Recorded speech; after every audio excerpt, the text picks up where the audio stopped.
The hills are alive with the sound of painting.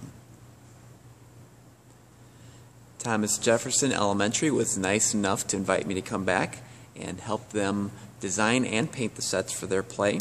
I got a lot of help painting these sets, and we showed up. There's a good handful of people that helped paint this, and I'm just going to give you a quick look behind the scenes and see what goes into painting and designing these sets for the play.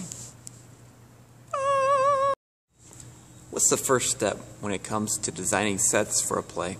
Well, the first thing you do is sit down with the director and go through the script and decide what scenes you need, decide how many scenes you can combine in one scene so you don't have to paint, have multiple sets, and you just have to decide what scenes are most important, and that'll determine how big you make the set or each scene. So here's some notes that we took from our first meeting together, and we just had to go through each scene and decide what was most important, and we had to go back and forth with budgeting the panels that we have and just different notes that we had to figure out.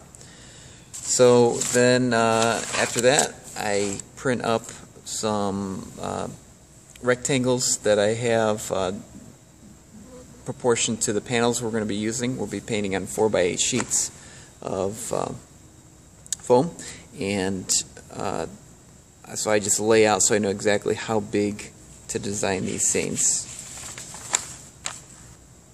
And I try to keep the measurements simple because when I draw these out, I do it freehand, and I just like to make little measurements. That's 2 feet, 3.5 feet. It just makes it easier when drawing these,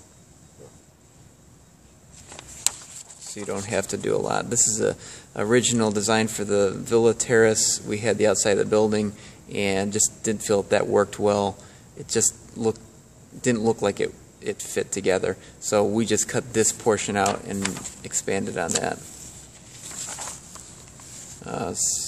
There's the new design, and we also cut out some of this for Maria's bedroom. We cut the chair out and whatever all this is. We needed room for the bed, so we just left a blank wall, and that's that. After you've got your sketches and you determine how big your scenes will be, usually I come by myself and we'll draw on the panels. Now, what I have someone do before I get here is we determine the main color of each scene. So like this scene behind me with the mountains was, we painted it blue, light blue because of the sky, and the green covered nicely over the blue. So, but if it's like when we did the